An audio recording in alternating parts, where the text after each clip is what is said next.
Hi, everybody. I just wanted to say hello to everyone. I realized I didn't really get to do that.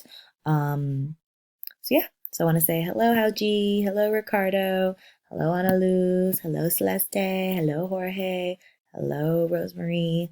Hello, Isaiah. I miss you guys very much. I wish, we were back at school doing our normal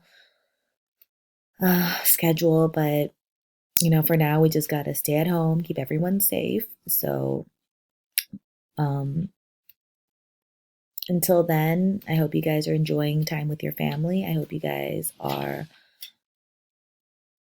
taking it easy, getting your work done, listening to your parents, all that good stuff. I will see you guys every day in my videos, but if you guys ever want to chat, you ever want to see, have like a video conference, definitely let your parents know. I can, we can set something up online on the computer. We can do it on the phone, just to chat, just to talk, catch up. I know you guys are experiencing something new and it can be hard being home, not seeing, your friends and the people at school. So, yeah, but take it easy.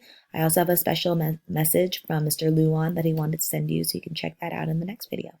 Bye bye.